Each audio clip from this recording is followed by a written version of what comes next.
राजस्थान में 2020 से सियासी घमासान मचा हुआ है। वजह मुख्यमंत्री अशोक और पूर्व उप मुख्यमंत्री सचिन पायलट के बीच राजनीतिक वर्चस्व की लड़ाई। लेकिन इनकी फाइट के बीच अब एक नाम अचानक से तूफान की तरह आया है। नाम है दिव्या मदेरणा। सवाल उठने लगे हैं कि क्या अब सचिन और गहलोत की लड़ाई में मुख्यमंत्री की कुर्सी इस यंग कांग्रेस लीडर को मिलने वाली है। भारत जोड़ो यात्रा से एक नाम अभी राहुल गांधी जितना पॉपुलर हो गया है, दिव्या मदेरणा, जो सोशल मीडिया पर इस कदर छाई है कि ट्रेंडिंग भी होने लगी है। लेकिन क्यों? फोटो नवंबर की ही है, जब राहुल गांधी के साथ राजस्थान ओसियां से विधायक दिव्या दिखी। फोटो में दिव्या के माथे को चूमते हुए राहुल गांधी नजर आ रहे थे। फोटो में ऐसा कुछ भी नहीं था, लेकिन बीजेपी और कुछ दूसरी पार्टियों ने बात का बतंगड़ बना दिया। इसमें सबसे पहला नाम तो आरएलपी सुप्रीमो हनुमान बेनीवाल का था, जिन्होंने दिव्या और राहुल की तस्वीर पर विवादित बयान ही दे डाला। फोटो थी और राहुल गांधी उसके मुंह करा। स्वयं की बात है, अगर देश का इतना बड़ा नेता इसको पता ही नहीं, अरे कौन से जमाने में जी रहे हो? हिंदुस्तान के अंदर तो लोग नरेगा में मजदूरी करके और अपना पेट पाल ले। ये देश इतना मॉडर्न नहीं है, ये अमेरिका इंग्लैंड नहीं है तो आधे कपड़ों में लोग घूम रहे हैं। यह संस्कृति है। आज भी बहू सास के सामने, ससुर के सामने, जेठ के सामने घूंघट निकाल कर अपनी संस्कृति को जिंदा करके बैठी है।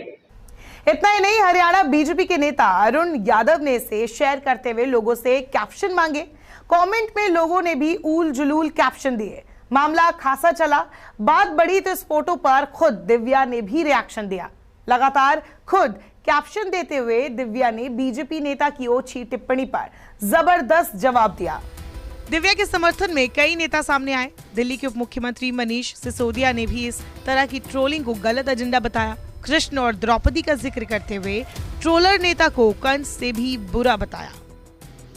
हनुमान बेनीवाल ने जिस तरह से इस मुद्दे को उछाला, उससे दिव्या सोशल मीडिया पर आग की तरह फैल गई।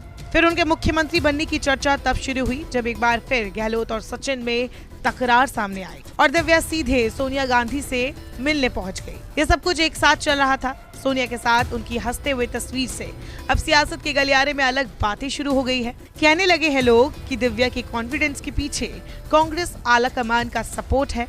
क्या राहुल गांधी और सोनिया गांधी का आशीर्वाद दिव्या को मिल गया है?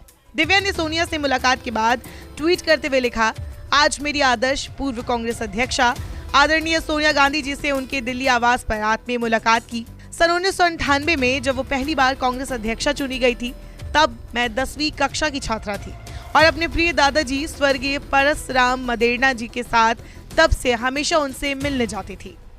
चलिए अब बात कर लेते हैं दिव्या मदेरणा के पॉलिटिकल बैकग्राउंड के बारे में। सांसद हनुमान बेनीवाल सरीखे कई बड़े नेताओं को अपने बयानों के जरिए घेरे में लाने वाली दिव्या राजस्थान के सियासी घमासान में पायलट गुट के लिए बैटिंग करती भी दिखाई देती रही है। लेकिन अब चर्चा है कि वो कांग्रेस आलाकमान के लिए तुरुप का वो इक्का है जिससे सचिन और गहलोत के बीच की फाइट को ठंडा किया जा सकता है। ऐसा इसीलिए कह रहे हैं क्योंकि दिव्या के पिता महिपाल मदेरणा गहलोत सरकार में मंत्री थे। उनके पिता का भी राजस्थान के राजनीतिक इतिहास में काफी दबदबा था। हालांकि 2011 में महिपाल मदेरणा को भंवरी देवी किडनैपिंग और हत्या कांड में दोषी पाया गया और फिर 10 साल की सजा सुनाई गई। इसके बाद वो अपने पद से हाथ गंवा बैठे। हाल ही में वो जब सजा पूरी कर बाहर आए तो कैंसर के चलते जल्द ही चल बसे। उनके जाने पर गहलोत ने भी शोक जताया था। साफ है गहलोत के दिव्या के परिवार से अच्छे संबंध थे। ऐसे में हो सकता है कि दिव्या को मुख्यमंत्री बनाने पर गहलोत शांत हो जाए और सचिन पायलट भी लड़ाई से पीछे हट जाए, क्योंकि इतना तो साफ हो चुका है कि सचिन पायलट और अशोक गहलोत के बीच की लड़ाई अब खत्म नहीं होने वाली। तब ये दोनों दिग्गज एक दूसरे पर बयानबाजी करने का कोई मौका नहीं छोड़ते हैं। आज के समय पर एक वरिष्ठ अनुभवी व्यक्ति इस प्रकार की बातें बोले, मैं समझता हूं बड़ा अनुचित है, उनको शोभा नहीं देता।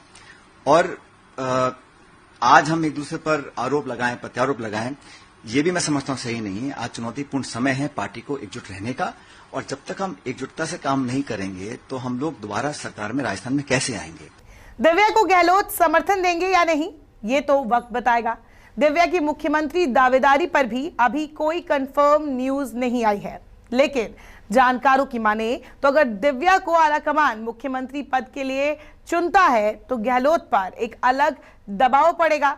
जैसे कि कांग्रेस नेता प्रमोद कृष्णन ने अपील की है कि मुख्यमंत्री अपना बड़ा दिल दिखाए और कुर्सी छोड़ दे, क्योंकि इससे पायलट को नहीं बल्कि कांग्रेस को नुकसान पहुंच रहा है।